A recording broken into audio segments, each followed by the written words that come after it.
सम्मानीय अतिथियों के मन में बैठे ईश्वर को नमन करता हूँ। और एक बार जिस तरह से आपने माहौल बनाया है, जो शाम आपने सजाई है, मैं चाहता हूँ कि एक बार आपके लिए एक ज़ोरदार तालियाँ बजाइए, फिर मैं शुरुआत करता हूँ। आज संबंधों पर कविताएं पढ़ूँगा और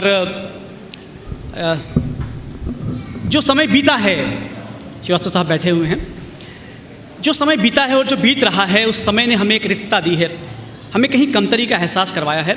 मैं इन 4 पंक्तियों से उस भाव को व्यक्त करना चाहता हूँ कि हम जिस तरह से कम हो गए हैं कि सारे के सारे आधे अधूरे, हम सब सारे के सारे आधे अधूरे, कुछ तमाशाई कुछ जमूरे, सारे के सारे आधे अधूरे, कुछ तमाशाई कुछ जमूरे, हम जो हाथ बांधे देखते हैं सबको, हैं कितने पूरे। ये जो भाव था वो हमें महसूस हुआ।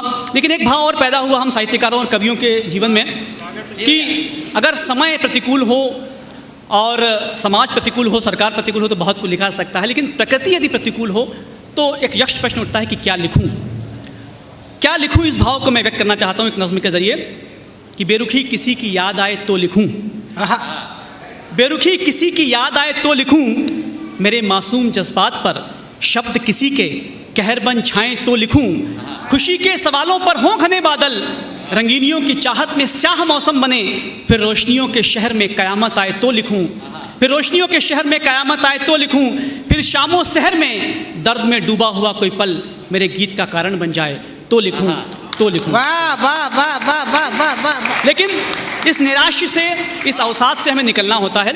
देखिए, कहते हैं कि कोई साहित्यकार या कवि जो होता है वो पूरी ज़िंदगी भर जब लिखता है, कहता है, तो मात्र 1% अपना दे पाता है, 99% वो परंपरा का निर्वाह कर रहा होता है। तो कहीं आपको लगे कि यदि मैं कुछ अपना दे पा रहा हूँ तो आप मुझे बताइएगा। इस निराश से निकलना होता है, इस अवसाद से निकलना होता है। तब मुझे हरिवंश राय बच्चन याद आते हैं जो कहते हैं कि वो चली आंधी की नभ में छा गया सहसा अंधेरा। जो समय निकला है कि वो चली आंधी की नभ में छा गया सहसा अंधेरा, धूली धूसर बादलों ने भूमि को इस भांति घेरा, रात सा दिन हो गया फिर रात आई और काली, रात के उत्पात भय से भीत कण कण भीत क्षण क्षण, किंतु प्राची से उषा की मोहिनी मुस्कान फिर नीड़ का निर्माण फिर नेह का आह्वान फिर। तो आज जो आगमन हुआ है ये वही कारण था कि नेह का आह्वान हो, नीड़ का निर्माण हो। मैं संबंधों पर आज अपनी कुछ कविताएं आपको बताना चाहता हूं।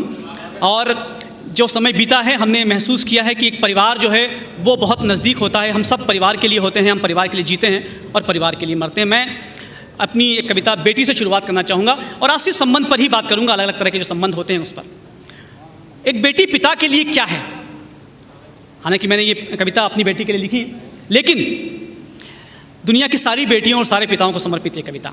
बेटी क्या है कि वो मेरी उम्मीदों से निकली किरण है, वो मेरी उम्मीदों से निकली किरण है, वो साहस है मेरे ख्वाबों को सच करने का, वो मेरे टूटे पलों में जन्मी ताकत है, वो जिंदा स्पर्श है मेरे नाबिना एहसासों का, जब मैं कौतूहल का समंदर था वो उन लम्हों की तस्वीर है,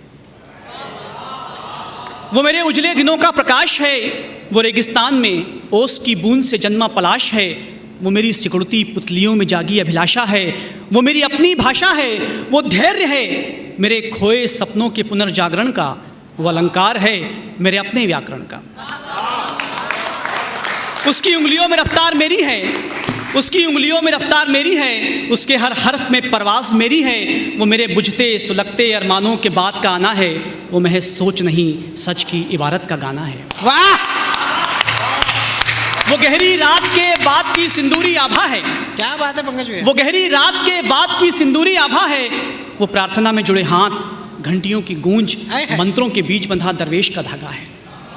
वो हरियाई धरती, वो नदी की कलकल, वो समंदर का शकूर है, वो हरियाई धरती, वो नदी की कलकल, वो समंदर का शकूर है, वो टूटती सांसों में समाई जिंदगी भरपूर है, वो आस है, वो पास है, वो खुला आकाश है, वो आस है, वो पास है, वो खुला आकाश है, वो इस बेनूर जहां में बात अनूठी है, नाम मिनी है उसका, वो मेरी बेटी है, नाम मिनी है उसका, वो मेरी बेटी है।